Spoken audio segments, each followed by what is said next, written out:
ओम श्री परमात्मने नमः। श्रीमद् भगवद गीता अथ तृतीयोऽध्याय। श्लोक संख्या 1 से 15। अर्जुन उवाच ध्यायसि चेत् कर्मणस्ते मता बुद्धिर्जनार्दन तत् किं कर्मणि घोरे मां नियोजयसि केशव। अर्जुन बोले, हे जनार्दन, यदि आपको कर्म की अपेक्षा ज्ञान श्रेष्ठ मान्य है तो फिर हे केशव, मुझे भयंकर कर्म में क्यों लगाते हैं? व्यामिश्रेणेव वाक्येन बुद्धिं मोहयसीव मे तदेकं वद निश्चित्य येन श्रेयोऽहमाप्नुयाम्। आप मिले हुए से वचनों से मेरी बुद्धि को मानो मोहित कर रहे हैं, इसलिए उस एक बात को निश्चित करके कहिए जिससे मैं कल्याण को प्राप्त हो जाऊं। श्री भगवान उवाच लोकेऽस्मिन् द्विविधा निष्ठा पुरा प्रोक्ता मया नघ ज्ञानयोगेन सांख्यानाम कर्मयोगेन योगिनाम्। श्री भगवान बोले, हे निष्पाप, इस लोक में 2 प्रकार की निष्ठा मेरे द्वारा पहले कही गई है। उनमें से सांख्य योगियों की निष्ठा तो ज्ञान योग से और योगियों की निष्ठा कर्म योग से होती है। न कर्मणामनारम्भात् नैष्कर्म्यं पुरुषोऽश्नुते न च सन्न्यस्नादेव सिद्धिं समधिगच्छति। मनुष्य ने तो कर्मों का आरंभ किए बिना निष्कर्मता को यानी योग निष्ठा को प्राप्त होता है और न कर्मों के केवल त्याग मात्र से सिद्धि यानी सांख्य निष्ठा को ही प्राप्त होता है। न हि कश्चित् क्षणमपि जातुत्तिष्ठत्य कर्मकृत् कार्यते हावशः कर्म सर्वः प्रकृतिजैर्गुणैः। निसंदेह कोई भी मनुष्य किसी भी काल में क्षण मात्र भी बिना कर्म किए नहीं रहता, क्योंकि सारा मनुष्य स्वभाव प्रकृति जनित गुणों द्वारा परवश हुआ कर्म करने के लिए बाध्य किया जाता है। कर्मेन्द्रियाणि संयम्य यास्ते मनसा स्मरन् इंद्रियार्थान् विमूढात्मा मिथ्याचारः स उच्यते। जो मूढ़ बुद्धि मनुष्य समस्त इंद्रियों को हठ पूर्वक ऊपर से रोककर मन से उन इंद्रियों के विषयों का चिंतन करता रहता है, वह मिथ्याचारी अर्थात दंभी कहा जाता है।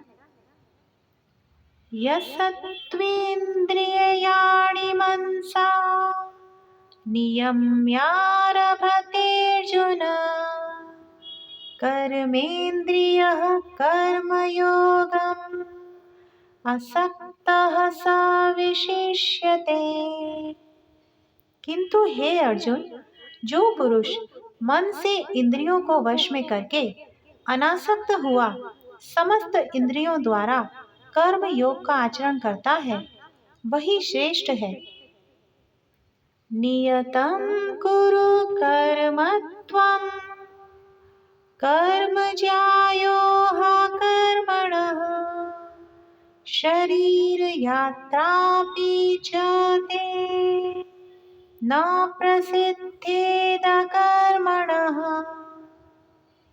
तू शास्त्र विहित कर्तव्य कर्म कर, क्योंकि कर्म न करने की अपेक्षा कर्म करना श्रेष्ठ है, तथा कर्म न करने से तेरा शरीर निर्वाह भी नहीं सिद्ध होगा।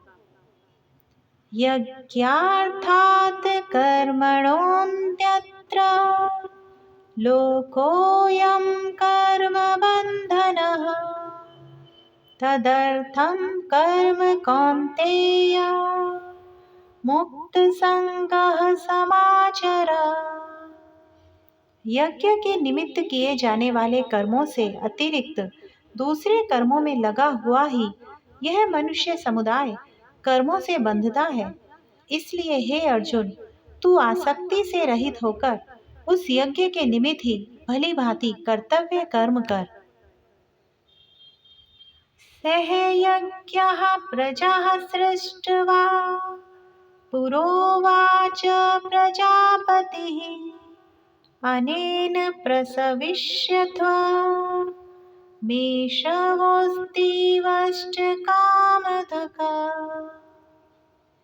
प्रजापति ब्रह्मा ने कल्प के आदि में यज्ञ सहित प्रजाओं को रचकर उनसे कहा कि तुम लोग इस यज्ञ के द्वारा वृद्धि को प्राप्त हो, और यह यज्ञ तुम लोगों को इच्छित भोग प्रदान करने वाला हो। देवान् भावयतानेन ते देवा भावयन्तु वः परस्परं भावयन्तः श्रेयः परं वाप्स्यथ। तुम लोग इस यज्ञ के द्वारा देवताओं को उन्नत करो और वे देवता तुम लोगों को उन्नत करें। इस प्रकार निस्वार्थ भाव से एक दूसरे को उन्नत करते हुए तुम लोग परम कल्याण को प्राप्त हो जाओगे। इष्टान भोगान हि वो देवा दास्यन्ते यज्ञ भाविताः तैर्दत्तान् प्रदायभ्यो यो भुक्तेस्तेन एव सः। यज्ञ के द्वारा बढ़ाए हुए देवता तुम लोगों को बिना मांगे ही इच्छित भोग निश्चय ही देते रहेंगे। इस प्रकार उन देवताओं के द्वारा दिए हुए भोगों को जो पुरुष उनको बिना दिए स्वयं भोगता है वह चोर ही है। यज्ञ शिष्टाशिनः सन्तो मुच्यन्ते सर्वकिल्बिषः भुञ्जते ते त्वघं पापा ये पचन्त्यात्मकारणात्। यज्ञ से बचे हुए अन्न को खाने वाले श्रेष्ठ पुरुष सब पापों से मुक्त हो जाते हैं, और जो पापी लोग अपना शरीर पोषण करने के लिए ही अन्न पकाते हैं वे तो पाप को ही खाते हैं।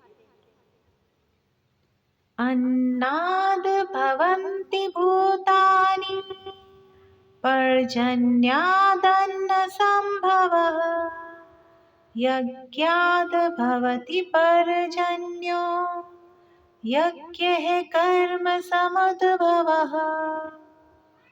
कर्म ब्रह्मोद्भवं विद्वि ब्रह्माक्षर समुद्रभवम् तस्मात् सर्वगतं ब्रह्म नित्यं यज्ञे प्रतिष्ठितम्। संपूर्ण प्राणी अन्न से उत्पन्न होते हैं। अन्न की उत्पत्ति वृष्टि से होती है, वृष्टि यज्ञ से होती है, और यज्ञ विहित कर्मों से उत्पन्न होने वाला है। कर्म समुदाय को तू वेद से उत्पन्न और वेद को अविनाशी परमात्मा से उत्पन्न हुआ जान। इससे सिद्ध होता है कि सर्वव्यापी परम अक्षर परमात्मा सदा ही यज्ञ में प्रतिष्ठित है। जय श्री कृष्ण।